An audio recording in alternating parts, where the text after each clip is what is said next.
देखो, अगर तुम्हारे पास इस टाइम पे कोई गोल नहीं है ना, कोई स्पेसिफिक गोल तुम अचीव करना चाहते हो, तुम्हें लाइफ में कुछ समझ नहीं आ रहा है कि तुम करना क्या चाहते हो एग्जैक्टली। तुम स्पोर्ट्स में अच्छी नहीं हो, तुम एकेडमिक्स में अच्छी नहीं हो, तुम किसी भी चीज़ में अच्छी नहीं हो, right? But you only know one thing that you want to improve, but you are not sure कि तुम स्टार्ट कहाँ से करोगे। तुम्हें कौन सा फर्स्ट स्टेप लेना पड़ेगा जिससे तुम अगले स्टेप चढ़ पाओगे। What could it be? So I will advice you to go and hit the gym. Yes, तुम्हें अगर कुछ समझ नहीं आ रहा कि तुम्हें लाइफ में करना क्या है, तो फर्स्ट चीज़, the first thing you can do in your life is to look after your health. क्योंकि अगर तुम्हारी हेल्थ अच्छी होगी, तुम्हारा दिमाग और तेज़ दौड़ेगा, और जब तुम्हारा दिमाग दौड़ेगा, तुम खुद ही फिगर आउट कर लोगे कि तुम्हें लाइफ में करना क्या है। At this moment you must be इधर स्लिम और मस्ट बी इधर fat. Go and hit the gym, look after your health, gate in shape. फिर सोचना कि तुम्हें लाइफ में आगे करना क्या है। फिर इससे तुम्हें ज़्यादा क्लैरिटी मिलेगी। बिकॉज जिम और workout opens that pores in your body जो तुम घर में ऐसे ही बैठ के नहीं कर सकते। You have to go out, you have to be socially interactive. सब कुछ छोड़ दो, be relax and just join the gym. वही तुम्हारा फर्स्ट और बेस्ट इनिशिएटिव हो सकता है। उसके बाद तुम सोच सकते हो कि तुम्हें लाइफ में करना क्या है। Either you want to be good at sports, or either you want to be good at business, or either you want to be good at making videos. ये सब चीज़ें बाद में आएंगी। अगर मैं अपनी बात करूँ फॉर एग्जांपल, तो मैंने भी अपनी फिटनेस से स्टार्ट करा सब कुछ। मेरे दिमाग में कुछ एक्स्ट्रा करना, अपनी लिमिट्स को पुश करना, अपनी कंफर्ट जोन से बाहर निकलना, ये ऐसा माइंडसेट मुझे वर्कआउट करने के बाद ही मिला। बिफोर दैट मैं घर बैठे बैठे ये कैसे सोच सकता है कि मुझे यार कंफर्ट जोन से लड़ना है, मेरे को कुछ बड़ा करना लाइफ में। नहीं, ये सब चीज़ें नहीं आती दिमाग में। ये तभी आएंगी जब तुम्हारी बॉडी खुद फिजिकली इस चीज़ को एक्सपीरियंस करेगी। अगर तुम्हें लग रहा है कि तुम घर बैठे बैठे ऐसा माइंडसेट डेवलप कर लोगे, तो ऐसा नहीं होने वाला, बिल्कुल नहीं होने वाला। तुम इसे लिख के ले लो आज। So the very first thing you have to do is get in shape. क्योंकि जिम में तुम 2-3 चीज़ें सीखते हो। फर्स्ट, अपने कंफर्ट जोन से बाहर निकलना। सेकंड, डिसिप्लिन, अगर तुम रोज़ जा रहे हो। थर्ड, अपने लिमिट्स को पुश करना। That is where your brain get trained कि हाँ, ये बंदा कुछ अलग कर रहा है। अब ये बंदा पहले की तरह घर में बैठा नहीं रहता। तुम्हें ये चीज़ पता होगी कि तुम्हारा दिमाग तुम्हारे इन्वायरमेंट को देख के अडॉप्ट कर लेता है। अगर तुम्हारा इन्वायरमेंट बहुत लेज़ी है, बहुत पैसिमिस्ट है, और या फिर बहुत ज़्यादा एम्बिशनलेस है, तो नो वंडर तुम्हारा भी ब्रेन वैसे होगा।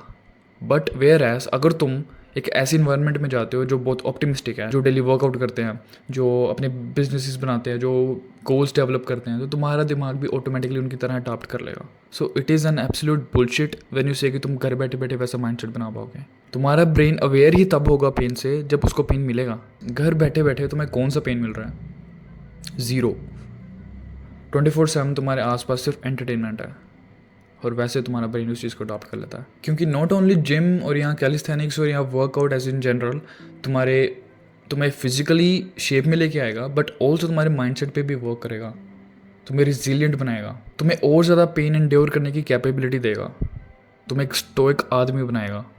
एक स्टोइक आदमी वो होता है जो पेन से डरता नहीं है, पेन से भागता नहीं, उसे एम्ब्रेस करता है। He just goes through it no matter what the circumstances. So workout makes you that person. But now the question comes, क्या वो सारे एक स्टोइक आदमी होते हैं जो जिम जाते हैं? क्या सारे उन सब का रिजिलियंट माइंडसेट होता है जो जिम जाता है?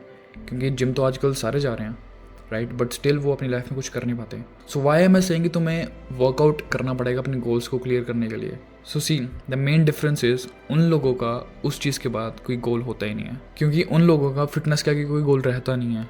And now I am not saying कि फिटनेस एक बुरी चीज़ है। Even I am fitness freak, मेरे को भी अपनी बॉडी का ध्यान रखने में अच्छा लगता है। मेरे को भी एक जंक खाने में मज़ा नहीं आता, बट रादर एक हेल्दी चीज़ खाने में। वट आई मीन टू से इज़, अगर तुम्हारा कोई गोल है और तुम उसे जल्दी अचीव करना चाहते हो, then you have to hit the gym. क्योंकि जिम ही है जहाँ पे तुम वो रिजिलियंट माइंडसेट बना पाते हो। बाकी लोग जिम तो जाते हैं लेकिन उस चीज़ का फ़ायदा उठाते नहीं है फिर, क्योंकि उनके पास कोई फर्दर गोल्स है नहीं लाइफ में। बट तुम्हारे पास है। यस, उन लोगों का भी सेम माइंडसेट बन जाता है जो लोग जिम में जाते हैं, सबका होता है। बट इट इज़ जस्ट वो अप्लाई नहीं करते। And I want you guys to apply it. तो जितने भी जिम जाने वाले लोगों को देखोगे ना, बहुत बहुत कम चांसेस है कि वो पैसिमिस्ट होंगे। 90% of the people who go to gym are optimistic. हाँ, उनकी लाइफ में डिप्रेसिंग चीज़ें चल रही होगी, उनकी लाइफ में एक अच्छा टाइम नहीं चल रहा होगा, but they are always optimistic, क्योंकि उन्होंने ऐसा माइंडसेट अपना बना लिया है, the resilient mindset to never give up. So fitness is a way जो तुम्हारी हेल्प करेगा तुम्हारे गोल्स को अचीव करने के लिए, क्योंकि अगर तुम फिट नहीं हो then it is probably done for you already then, क्योंकि तुम्हारे लिए वैसे ही ऑलरेडी इतना मुश्किल होगा कंपटीशन, ऊपर से तुम्हारा माइंडसेट कमज़ोर रहेगा तो you will not make it. So yes, go to gym, love your body, get in shape and make that mindset to conquer people, to conquer the world. So alright guys, that's it for the video. I hope तुम्हें video अच्छी लगी होगी, और if you do then make sure that you go and join my Discord also. वहाँ पर मैं Saturday और कभी कभी संडेज़ को भी मीटिंग्स रखता हूँ अपने डिस्कॉर्ड मेम्बर्स के साथ। सो या मैं वहाँ पे काफ़ी डिस्कशंस वगैरह भी करता हूँ। So make sure that you join there, और मैं मिलता हूँ तुमसे अगली वीडियो में फिर। Until then always remember, one today one life.